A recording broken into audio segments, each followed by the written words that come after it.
Hi all, welcome to Outlier. So in today's video, I will go over how I look at S&P 500 on day-to-day basis, how I analyze, how's the day gonna be.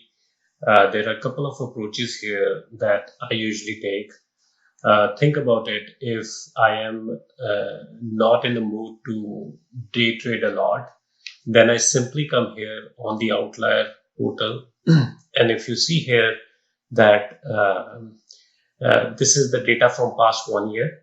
You may see probably three or four buy and sell in and out, and then you positions. And if you got here around October 7th, you can get out around November 3rd, which is like around 1 to 2 months of a position, and then there were no signals in between, and then you will see another buy signal and sell signal here.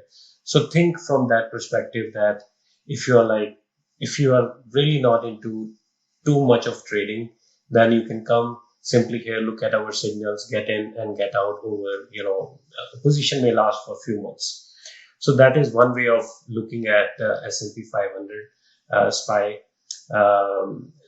Second thing that if I'm a day trader, right? So there are a few things I look at. So one is like if the kind of trajectory is kind of toward up. When I say trajectory, I'm talking about this blue oscillator, which uh, has a capability to predict the price trajectory direction where it is headed in the short term. So I look here that if it is, from bottom going up. And another thing that I look here is before market opens, I look here. Right now it's around, I'm in California, so it's around like 2 minutes to open 2 minutes for market to open. So I look here, like I come and look at futures, like I look at S&P 500 future, S&P future, Nasdaq, like major indexes. So futures looks like they're up. Also, I look at VIX futures. So looks like they're down. I mean, VIX going down, it's a good thing, means less volatility. If VIX is kind of going up, it's more volatility. So these are just kind of give me a little bit idea of where the market will head today. If VIX is down, index is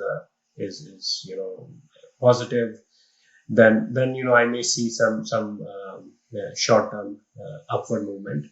And if it is the other way around, then I should be more careful. So these are like some things that I look into when I'm trading S&P 500. Few of the charts I want to focus here in this video is one is this constituent map. So every for SPY and every sectors, you may see this chart right here, which is constituent map. So S&P 500 consists of 500 companies, right? So right now around 377 companies are in greed and 85 companies are in fear. There is a very high probability that over a period of time, this may move, like it goes back and forth between fear and greed. It may stay here for a little bit longer. You may see more companies joining toward the greed side, which is okay. Uh, but you have to be very careful when there are a lot of companies are in either greed or a lot of companies are in either fear. So you need to think from that perspective that if I am buying, um, then I may want to buy when there are more companies in fear, because that's a logical way to think about it. The another chart I want to focus here is directional volatility histogram. This is kind of a chart many people, uh, many members, are not very aware of. So what does this mean? So we have a way to calculate bidirectional volatility. So these negative, counts that you see here uh, represent negative volatility. These greens positive counts, frequency counts you see here are the positive volatility.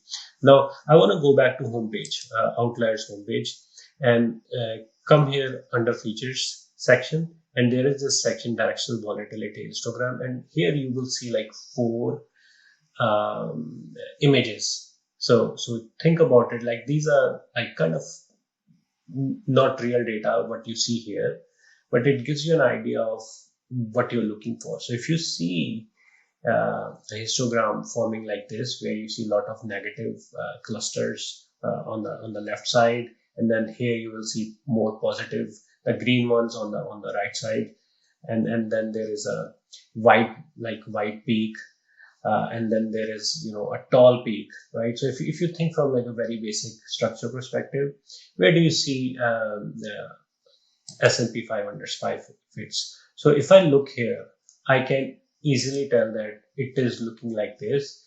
And if I have to decode it, what does this mean? Uh, so this asset, SPY S&P 500, has seen lesser downside risk over recent history. So this data has been calculated for over, I would say, 4+ years. So that means that in case of this particular asset, it has seen lesser downside risk. It has seen more upside. There was more upside. So that is the meaning of this chart. So it just give you a basic idea about the asset. You may see some assets where you see a lot of downside risk. You may see some assets like this which has a good upside potential. So that will help you in deciding. Again, coming back to trading S&P 500. So those are a couple of things. If I'm day trading, I look at indexes, index future, VIX future. Look at this trajectory direction.